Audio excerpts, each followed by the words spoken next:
Hola hermanos universalistas, hoy vamos a hablar sobre derecho internacional público.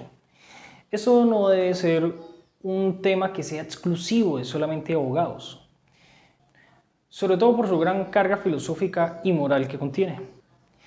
Es por eso que todas las personas debemos entender y saber de qué se trata el derecho internacional público.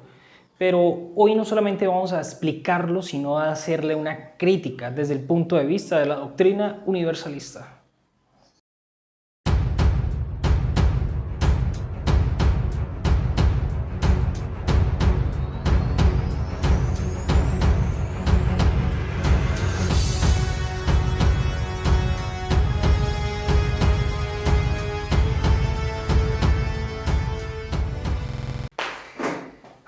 Pero antes de empezar a hablar sobre las cosas, exactamente sobre el derecho internacional público, vamos a acordar algo acerca de las palabras. Vamos a acordar que cada palabra tiene que significar lo que tiene que significar. Fácil, ¿no? Sencillo. Vamos a hacerlo con un ejemplo. Vamos a imaginarnos la palabra gafas. Imagínate por un segundo para ti qué significa gafas. Imagínese unas gafas en su mente. ¿Y cuáles son las partes de esta? Si ya lo tienes, entonces solamente vamos a quitar una parte de estas gafas, de este concepto de gafas, o este concepto de gafa, y le vamos a quitar, por ejemplo, no sé, el vidrio, ambos vidrios, o ambos lentes. Mi pregunta es, si le quitamos los lentes a las gafas, ¿seguirá siendo gafas? Pues desde mi punto de vista, no. Sería un marco para unos lentes. Y viceversa, si nosotros le quitamos el marco a los lentes, pues no serían gafas. Serían solamente lentes de unas gafas. Es decir, si le quitamos al concepto en nuestra imaginación una parte de esto, pues va a ser una cosa totalmente distinta. Si le incluimos otra cosa, por ejemplo, a las gafas le vamos a incluir a algún dispositivo electrónico, no va a ser las mismas gafas. Será unas gafas adicionalmente algo más o menos, si le quitamos. Es por eso que para entender qué es el derecho internacional, debemos entender primero qué significa el derecho. Veamos a ver si al cambiar una o varias de las mismas cosas que posee el concepto del derecho, ¿cambia totalmente la palabra derecho o seguirá siendo la misma? Entonces, ¿qué es el derecho? El derecho es un conjunto de principios y normas que imponen deberes y confieren facultades, generalmente inspiradas en la idea de la igualdad, la justicia y el orden, que regulan las relaciones humanas en toda sociedad y cuya observancia es impuesta de forma coactiva por parte de un poder público y aceptada por todos los individuos que bajo este estado viven. Ahora bien, ¿qué es el derecho internacional entonces? Es un conjunto de normas jurídicas con una estructura especialmente adecuada a los destinatarios del sistema y a las necesidades del mismo. La estructura del derecho internacional público es de coordinación, lo que le diferencia de las estructuras de subordinación de los sistemas internos, es decir, de los países, donde los sujetos están sometidos a poderes que los condicionan. Esta estructura de coordinación responde a que sus principales sujetos, los estados, son soberanos, razón por la cual no admiten ni admitirán sometimiento a poder material ajeno que les condicione, aunque sí se subordinan sin perder su atributo o reglas jurídicas que les obligan sin excepción. Habiendo dicho el concepto del derecho y sus componentes, y de la misma manera del derecho internacional, encontramos que no poseen las mismas características. Por lo tanto, me pregunto, ¿sería razonable seguirle llamando derecho al derecho internacional? Yo contestaría esto con un enfático no. No se lo puede considerar como derecho. tengo suficientes razones y argumentos para decir que el derecho internacional público, como hoy en día lo conocemos, no es más que una simple etiqueta internacional. Y con la etiqueta me refiero a aquel arte de cortesía. Para sostener mis afirmaciones, decido separar los argumentos en argumentos objetivos desde un punto de vista jurídico y en argumentos subjetivos desde un punto de vista histórico, los cuales pasaré con videos para mejor entendimiento.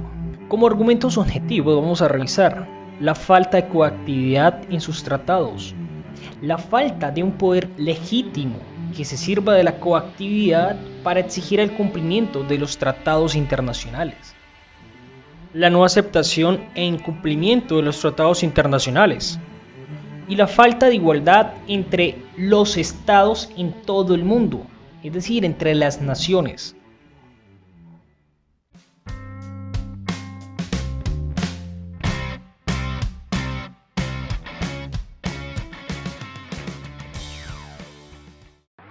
Como ya vimos, el derecho internacional público no posee este factor tan importante que tiene el derecho de los países ante sus ciudadanos. ¿Pero qué quiere decir coactividad? Pues bien, según para la Real Academia Española significa, primero, fuerza o violencia que se hace a alguien para obligarlo a que diga o ejecute algo.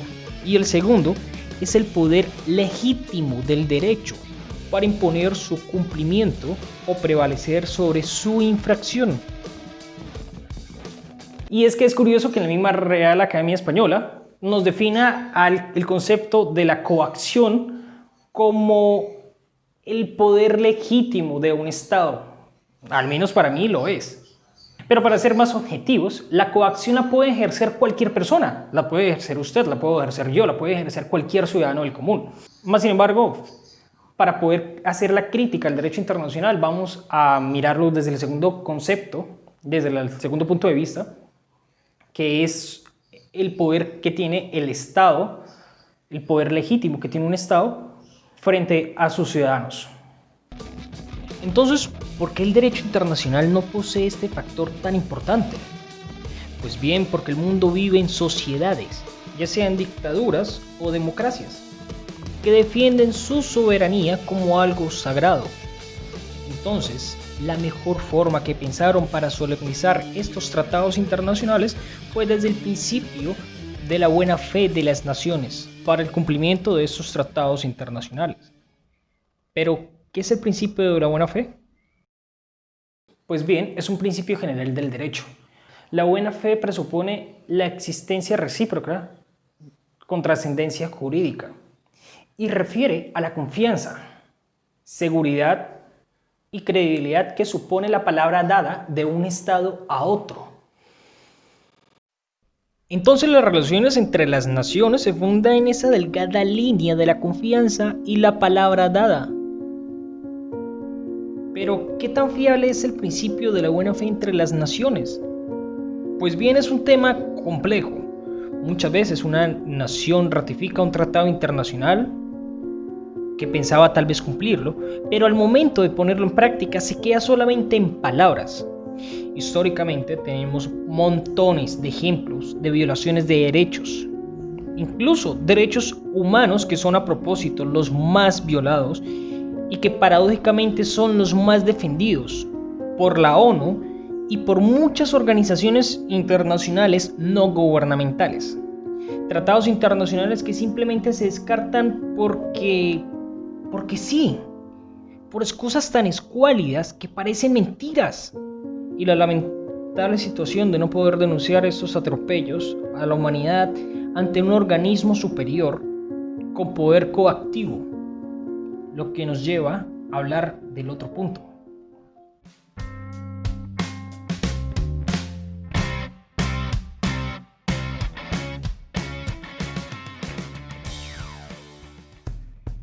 Como vimos en la definición del derecho, no solamente basta un Estado para que haga cumplir todo con su fuerza la ley.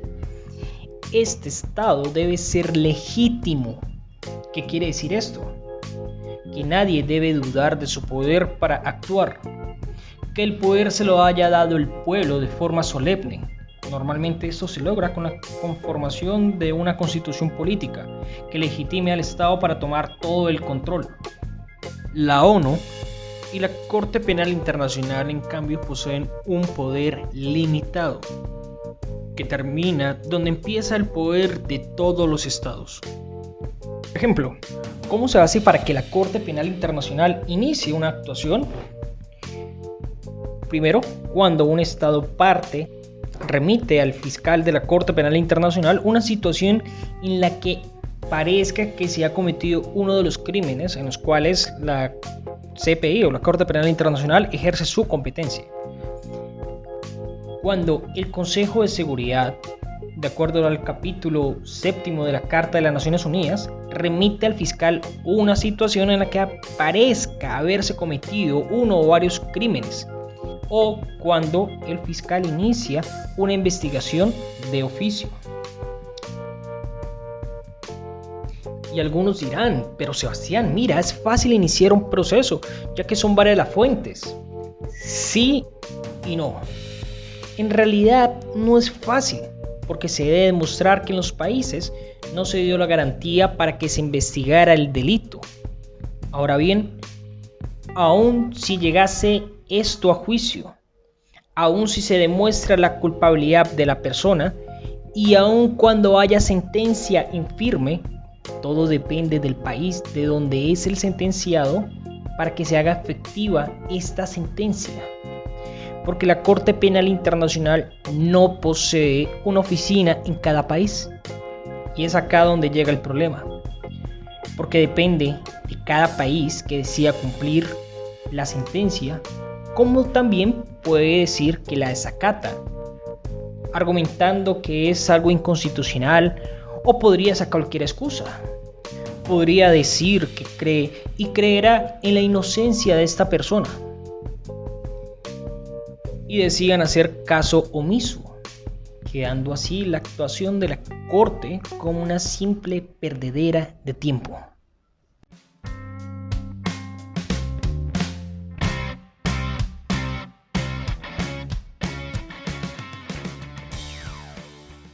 Hay países que piensan que el mundo es un edificio y ellos son los administradores. Desde el comunismo hasta el capitalismo, cada uno en su orilla, cada uno pensando que representan la moral ante las naciones y cada uno haciendo que los demás países cumplan los tratados internacionales. Pero nadie puede exigirles que cumplan ellos los tratados internacionales, porque estarían en las miras de estos. En dos simples palabras: pura hipocresía. Pura y dura hipocresía. Incluso cuando ya están firmados y ratificados por estos, nuevamente acá importa quién es el que incumple. Si eres una potencia, nadie puede decirte nada si incumples, o cuando mucho una súplica a la razón. Si eres un país cualquiera, estarás expuesto a todas las sanciones económicas que se les ocurra.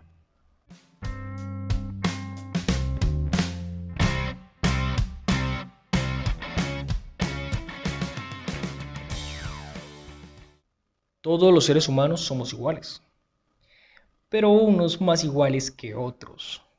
Dicen algunos entre risas y chanzas. Pero ¿cuánta verdad se esconde en esta frase sarcástica? Pues, aunque en la misma ONU prediquen la igualdad, la realidad, como se ha venido viendo, es que cada potencia hace como mejor le parece con sus aliados. Quiero decir, la imposición de órdenes por parte de las potencias mundiales a los países no desarrollados refleja claramente la falta de autoridad de las que éstas carecen ante sus mismos gobiernos. Es un constante aplastamiento de las soberanías y no existe una forma de demandar esas actuaciones abusivas. Simplemente no existe. Y los demás países deben hacer caso por las sanciones económicas a las que estarían expuestas, y el no apoyo militar volvería la situación en sus países algo insostenible. Podemos concluir que el derecho internacional no posee muchas de las cualidades del derecho que se aplica en las naciones, como se explicó en los 4 puntos anteriores. Podemos imaginar el derecho internacional entonces como una simple etiqueta internacional que es exigida por las superpotencias, pero incumplida abiertamente por ellas, cual persona grotesca que come en su propia casa con las manos llenándose la boca en extremo al comer, con la boca abierta y salpicando comida, pero les exige a sus huéspedes cumplir con todos los protocolos de etiqueta porque para él le parece que se ven mal comiendo como él mismo lo hace. Esa es una crítica al derecho internacional público. Lo que quiero es reflexionar acerca de la importancia de la creación de un verdadero derecho internacional público.